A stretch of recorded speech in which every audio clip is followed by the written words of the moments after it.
नमस्कार। टुडे हिमाचल में आपका बहुत बहुत स्वागत है। मैं हूं आपके साथ भावना रेनॉल्ड और चलिए देखते हैं शाम की बड़ी खबरों को फटाफट। कांग्रेस ने हमेशा जनता को छला। हमीरपुर में अनुराग ठाकुर बोले, जनता सुक्खू सरकार के झूठे वादों से दुखी है। गांधी चौक हमीरपुर में वीरवार को आयोजित भाजपा रैली को संबोधित करते हुए केंद्रीय मंत्री अनुराग ठाकुर ने कहा कि भाजपा के खाते में हिमाचल की 4 लोकसभा सीटें होंगी। इसके अलावा सभी 6 सीटों पर हो रहे उपचुनाव में भाजपा जीतेगी और प्रदेश में डबल इंजन सरकार बनेगी। उन्होंने कहा कि कांग्रेस के झूठे वादों से जनता दुखी है। केंद्रीय मंत्री अनुराग ठाकुर ने कांग्रेस और सुक्खू सरकार पर जमकर निशाना साधा। उन्होंने कहा, जनता कांग्रेस के झूठे वादों से दुखी है। इस दौरान उन्होंने कहा, कांग्रेस छोड़ भाजपा में शामिल हुए 4 पूर्व विधायक चुनौती नहीं अवसर है। जनता को अवसर मिलेगा कि वो सरकार के झूठे वादों से दुखी हो चुकी है। कांग्रेस ने हमेशा जनता को छला है। चिट्टा तस्करों की खंगाली जा रही संपत्तियां और बैंक खाते, लगातार बढ़ते जा रहे तस्करी के मामले। हिमाचल प्रदेश व बाहरी राज्यों के गिरफ्तार चिट्टा तस्करों की संपत्तियां जब्त होंगी। पुलिस विभाग इनके संपत्तियों और बैंक खातों को खंगाल रही है। वित्त संबंधित जांच के लिए मामले प्रवर्तन निदेशालय को भी भेजे जाएंगे। हिमाचल प्रदेश में चिट्टा तस्करी के मामले बढ़ रहे हैं। चिट्टे के साथ पकड़े जाने वाले आरोपियों के लिए जेलें भी छोटी पड़ने लगी है। आचार संहिता से लेकर अब तक नशीली पदार्थों के 40 से ज्यादा मामले दर्ज हो चुके हैं। पुलिस विभाग ने हिमाचल के साथ लगती सीमाओं पर चौकसी बढ़ा दी है। हिमाचल में चुनावी तैयारियों में जुटा आयोग। 4,232 कर्मचारी करेंगे ड्यूटी, 20% रहेंगे रिजर्व। जिला निर्वाचन अधिकारी एवं उपायुक्त शिमला अनुपम कश्यप ने कहा कि चुनाव प्रक्रिया में लगे अधिकारी व कर्मचारी बढ़ चढ़कर अपने कर्तव्य का पालन करें। उन्होंने कहा कि ये चुनाव का पर्व है और इसमें सभी को पूरी ईमानदारी और निष्ठा से अपनी जिम्मेवारी निभानी चाहिए। अनुपम कश्यप ने पत्रकार वार्ता को संबोधित करते हुए कहा कि लोकसभा चुनाव के सफल संचालन के लिए जिले में कुल 4,232 मतदान कर्मी कार्य करेंगे, जिसमें 1,058 पीआरओ, 1,058 एपीआरओ एवं 2,116 पीओ रहेंगे। इसके अतिरिक्त 20% मतदान कर्मी रिजर्व रखे जाएंगे। वाक युद्ध, शीत युद्ध और बिगड़ती भाषा। हिमाचल प्रदेश के राजनीतिक दिन रात मौसम की तरह निरंतर अप्रत्याशित होती जा रही हिमाचल प्रदेश की राजनीति में कई दृश्य देखने को आ रहे हैं।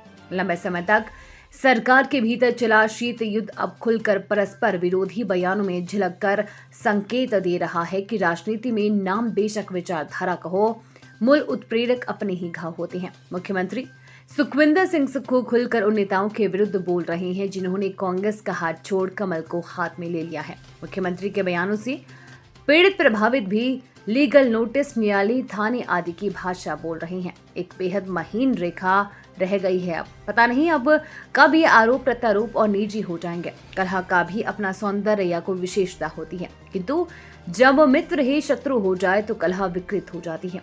विशेष रूप से वो कलह बेहद घातक होती है जहां अर्ध सत्य का सहारा लिया जाए, क्योंकि अर्ध सत्य असत्य से अधिक खतरनाक होता है।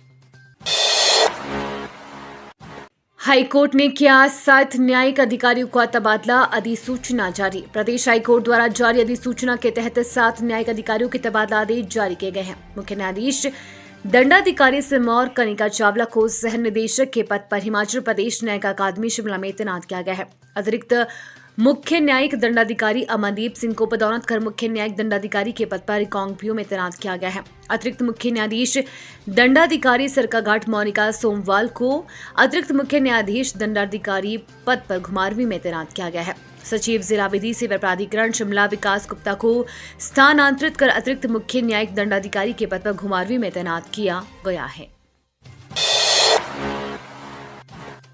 हिमाचल में आज से बदलेंगे मौसम के तेवर। बारिश, बर्फबारी और ओले बनेंगे मुसीबत। रोहतांग, शिंकुला, बरालाचा व अन्य दरों में बुधवार को हिमपात हुआ। मनाली में दोपहर बाद हल्की वर्षा हुई। प्रदेश के अधिकांश भागों में गर्मी से कुछ राहत मिली और बादल छाने से तापमान में गिरावट दर्ज हुई। मौसम विभाग के पूर्वानुमान के अनुसार वीरवार से प्रदेश में पश्चिमी विक्षोभ अधिक प्रभावी होगा। अधिकांश क्षेत्रों में 13 व 14 अप्रैल को ओलावृष्टि होने की संभावना है। विभाग ने 2 दिन ऑरेंज अलर्ट जारी किया है। मौसम विभाग के निदेशक सुरेंद्र पाल ने कहा कि प्रदेश के निचले व मध्यम ऊंचाई वाले स्थानों में तूफान और ऊंचाई वाले क्षेत्रों में हिमपात होने की अधिक संभावना है। कई स्थानों पर हल्की वर्षा होगी। कांग्रेस स्क्रीनिंग कमेटी ने शॉर्टलिस्ट किए विधानसभा उपचुनाव के लिए संभावित प्रत्याशी। हिमाचल प्रदेश में होने वाले 6 विधानसभा उपचुनाव के लिए बुधवार को कांग्रेस की स्क्रीनिंग कमेटी ने दिल्ली में बैठक का संभावित प्रत्याशियों के नाम शॉर्टलिस्ट किए। 13 अप्रैल को लोकसभा प्रत्याशियों के साथ ही उपचुनाव के उम्मीदवारों के नामों की घोषणा हो सकती है। पार्टी के राष्ट्रीय अध्यक्ष मल्लिका अर्जुन खड़गे की अध्यक्षता में 13 अप्रैल को दिल्ली में केंद्रीय चुनाव समिति की बैठक प्रस्तावित है। कोटलेहड़ से विवेक शर्मा, धर्मशाला से देवेंद्र जग्गी का नाम लगभग तय है। सुजानपुर सीट को लेकर अभी पेच फंसा है। गगरेट, लाहौल स्पीति और बड़सर से 2 से 3 संभावित प्रत्याशियों के नाम पैनल में हैं। खाद्य आपूर्ति विभाग की कार्यवाही, प्रतिबंधित पॉलिथीन के प्रयोग पर 5 दुकानदारों के काटे चालान। खाद्य आपूर्ति विभाग ने बुधवार को नाहन शहर में प्रतिबंधित पॉलिथीन के प्रयोग पर 5 दुकानदारों के चालान काटे। इस दौरान 5500 जुर्माना वसूला। विभाग के इंस्पेक्टर ग्रेड 1 पिंकी जिंटा के नेतृत्व में टीम ने नाहन शहर में दबिश दी। इस दौरान पॉलिथीन का प्रयोग करते हुए 5 दुकानदार पाए गए। गौरतलब है कि विभाग को पिछले कई दिनों से पॉलिथीन के प्रयोग की शिकायतें मिल रही थी। इस पर बुधवार को विभाग की टीम ने कार्रवाई की और चालान कर जुर्माना वसूला। विभाग के इंस्पेक्टर पिंकी जिंटा ने बताया कि प्रतिबंधित पॉलिथीन के प्रयोग के चलते 5 दुकानदारों के चालान किए गए हैं। उन्होंने लोगों से अपील करते हुए कहा है कि सामान लाने के लिए अपने बैग ले जाए ताकि पॉलिथीन के प्रयोग को रोका जा सके।